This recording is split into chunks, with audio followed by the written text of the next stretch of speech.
আসসালামু আলাইকুম। প্রিয় দর্শক, আপনাদেরকে একটা অবাক করা তথ্য দেই। আপনি কি জানেন ওসমান হাদিকে গুলি করে হত্যার কথা আগেই ইঙ্গিত দিয়েছিল ভারত এবং সেটা দিয়েছিল একটা মুভির মাধ্যমে? আগে আসুন দেখি ওসমান হাদির উত্থান থেকে মৃত্যু পর্যন্ত ধারাবাহিকতা। তাহলেই আমরা বুঝে যাব কিভাবে ভারত আগেই ইঙ্গিত দিয়েছিল। ওসমান হাদি ৩০শে জুন ১৯৯৩ সালে ঝালকাঠি জেলার নলছিটি উপজেলায় জন্মগ্রহণ করেন। তিনি এন.এস. কামিল মাদ্রাসা থেকে আলিম পাশ করে ঢাকা বিশ্ববিদ্যালয়ের রাষ্ট্রবিজ্ঞান বিভাগে ভর্তি হন। একাধারে তিনি একজন লেখক, শিক্ষক, সমাজকর্মী ও রাজনীতিক।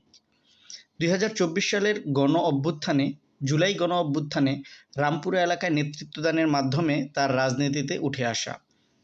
জুলাই বিপ্লবের চেতনাকে ধারণ করতে এবং কালচারাল ফেসিবাদের জবাব দেওয়া ও ইনসাফভিত্তিক রাষ্ট্র গঠনের লক্ষ্যে ২০২৪ সালে তিনি ইনকিলাব মঞ্চ নামে একটি প্রতিষ্ঠান প্রতিষ্ঠা করেন। ওসমান হাদি সবচেয়ে বেশি ফোকাস দিয়েছেন তিনটি ক্ষেত্রে: ইনসাফভিত্তিক রাষ্ট্র, সার্বভৌমত্ব ও শহীদের অধিকার। এছাড়া তিনি ঢাকা ৮ আসন থেকে স্বতন্ত্র প্রার্থী হিসেবে নির্বাচনে অংশগ্রহণ করার লক্ষ্যে ফজরের নামাজের পর ব্যতিক্রমী পদ্ধতিতে নির্বাচনী প্রচারণা চালিয়ে রাজনৈতিক প্রচারণায় এক ভিন্ন ও সত্যিকার অর্থেই স্বতন্ত্র ঘরানার প্রতিষ্ঠা করতে সক্ষম হন। তার বিপ্লবী উচ্চকণ্ঠ সারা দেশের তরুণদের নিজস্ব ভাষা হয়ে ওঠে। তিনি আওয়ামী সন্ত্রাসী ও ভারতীয় আধিপত্যবাদের বিরুদ্ধে এক নিরস্ত্র ও অহিংস আন্দোলন গড়ে তুলতে সক্ষম হন। সারা দেশে তার এই অহিংস কিন্তু তীব্র ও প্রখর যৌক্তিক বক্তৃতা বিবৃতি আলোড়ন তোলে। ১২ই ডিসেম্বর ২০২৫ তারিখ শুক্রবার জুমার নামাজ শেষ করে তিনি নির্বাচনী প্রচারণা চালানোর উদ্দেশ্যে অটোরিকশায় চড়ে যাওয়ার সময় আততায়ীর গুলিতে ভীষণভাবে আহত হন এবং তার চিকিৎসার জন্য প্রথমে তাকে ঢাকা মেডিকেল কলেজ হাসপাতাল, পরে এভার কেয়ার হসপিটাল এবং তারপর আরও উন্নত চিকিৎসার জন্য সিঙ্গাপুর জেনারেল হাসপাতালে পাঠানো হয়। সিসিটিভি ফুটেজ দেখে নিশ্চিত হওয়া যায় যে ওসমান হাদির আততায়ী ঢাকা মোহাম্মদপুর এলাকার ছাত্রলীগের পদধারী নেতা ফয়সাল করিম মাসুদ এবং আলমগীর। কিছুদিন আগেই নিজের রাজনৈতিক পরিচয় আড়াল করে শরীফ ওসমান হাদির ইনকিলাব মঞ্চে যোগ দিয়েছিল ফয়সাল করিম মাসুদ এবং হাদির নির্বাচনী প্রচারণায় নিয়মিত অংশগ্রহণ করে আসছিল। সে আবার কিছুদিন আগে অস্ত্র মামলা ও ব্যাংক ডাকাতির মামলায় গ্রেপ্তার হয়ে জেলে ঢোকার পরেও সেখান থেকে প্রভাবশালী রাজনৈতিক নেতাদের সমর্থনে জামিনে বের হয়ে এসেছিল। ওসমান হাদির হত্যাকারীদের গ্রেফতারের দাবিতে সারা দেশে ১৩ই ডিসেম্বর ২০২৫ থেকে আন্দোলন দানা বেঁধে ওঠে। ১৪ই ডিসেম্বর ২০২৫ তারিখে সর্বদলীয় সমাবেশ আহ্বান করা হয়। একমাত্র বিএনপি ছাড়া বাকি প্রায় সব রাজনৈতিক দল ও অরাজনৈতিক ব্যক্তিবর্গ সেই সমাবেশে অংশগ্রহণ করে।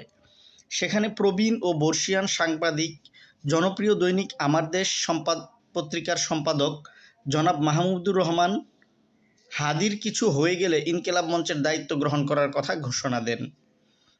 ১৮ই ডিসেম্বর ২০২৫ তারিখ বৃহস্পতিবার দিবাগত রাতে দীর্ঘ ৬ দিন মৃত্যুর সাথে পাঞ্জা লড়ে শাহাদাতের অমীয় সুধা পান করেন জুলাই বিপ্লবের এ মহানায়ক শরীফ ওসমান বিন হাদি।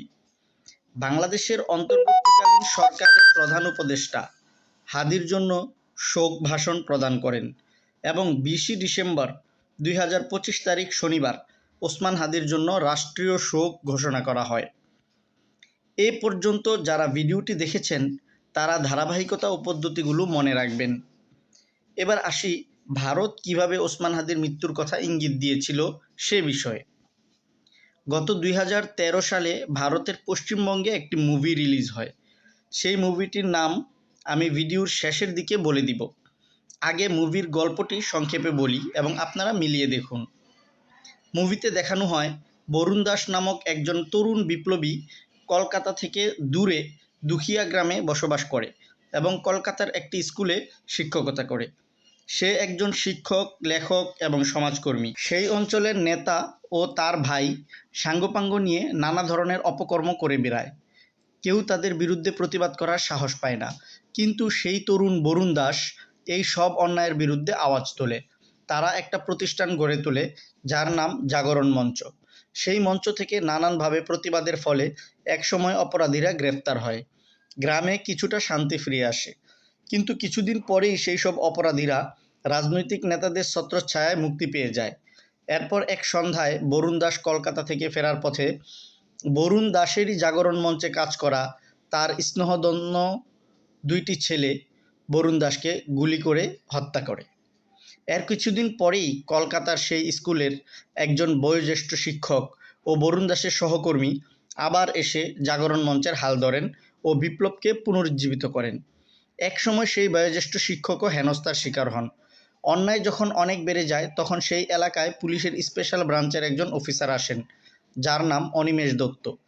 সেই অফিসার ছিলেন খুবই চতুর এবং সৎ। অন্যায়কারীদের সাথে উপরে উপরে আপোস করলেও তাদেরকে অন্যায় করার সুযোগ দিতেন না, অন্যায় করতে গেলেই বাধা দিতেন। তবে সেসব গুন্ডাদের তিনি গ্রেফতার করতেন না, কারণ পুলিশ অফিসার জানতেন এদেরকে গ্রেফতার করে লাভ নেই, কিছুদিন পর আবার এরা জামিনে বের হয়ে আসবে। এক রাতে হঠাৎ করেই গুন্ডাদের গ্যাংয়ের একজন খুন হয়ে যায়। সেই পুলিশ অফিসার তদন্ত করে বুঝতে পারেন যে কে খুনটা করেছে, কিন্তু তিনি সেই খুনিকে গ্রেফতার করেন না। এভাবে গুন্ডাদের গ্যাংয়ের প্রধান 4 জনই একে একে খুন হয়ে যায়। পুলিশ অফিসার প্রত্যেকটা খুন কে করেছে বুঝতে পারে, তবে সেই খুনি হিরোকে গ্রেফতার করেন না। সর্বশেষ 5ম গুন্ডাকেও খুন করা হয় এবং সেই খুনি হিরোকে এবার পুলিশ অফিসার নিজের বাইকের পেছনে করে দূরের একটা মরুভূমিতে পৌঁছে দিয়ে আসেন। সেই খুনি হিরো ছিলেন বরুণ দাসের সহকর্মী ও জাগরণ মঞ্চের নতুন দায়িত্বশীল বয়োজ্যেষ্ঠ ব্যক্তি পরাণ বন্দ্যোপাধ্যায়। এখানেই মুভিটা শেষ হয়। এবার আপনি একবার ভাবুন তো, বরুণ দাসের জায়গায় ওসমান হাদি, সেই বয়োজ্যেষ্ঠ শিক্ষকের জায়গায় মাহমুদুর রহমান, জাগরণ মঞ্চের জায়গায় ইনকিলাব মঞ্চ। বরুণ দাসকে খুন করতে এসেছিল 2 জন, হাদিকেও খুন করতে এসেছিল 2 জন। বরুণ দাসের খুনিরা বরুণ দাসের স্নেহধন্য ছিল, হাদির খুনিরাও হাদির স্নেহধন্য ছিল। বরুণ দাসকে গুলি করা হয়েছে, হাদিকেও গুলি করা হয়েছে। বরুণ দাসের খুনিরা জামিনে জেল থেকে মুক্ত ছিল, হাদির খুনিও জামিনের জেল থেকে মুক্ত ছিল। বরুণ দাসের খুনিকে পুলিশ ধরতে পারেনি, হাদির খুনিকেও এখনো পর্যন্ত ধরতে পারেনি। যা কিছু বলা হলো তা নিছকই আমার অনুমান। ঘটনাগুলো কাকতালীয়ভাবেই মিলে যেতে পারে, কিন্তু কাকতালীয়ভাবে এত মিল অবাক লাগে না? আপনারা কি আরও কোনো মিল পান? পেলে অবশ্যই কমেন্টে জানান। ভিডিওটি ভালো লাগলে অবশ্যই লাইক, শেয়ার ও কমেন্ট করবেন। ও বলে দিই, মুভিটার নাম প্রলয়। অভিনয় করেছেন শাশ্বত চট্টোপাধ্যায়, ইন্দ্রনীল, পরাণ বন্দ্যোপাধ্যায়, মিমি ও অন্যান্যরা। সবাইকে ধন্যবাদ।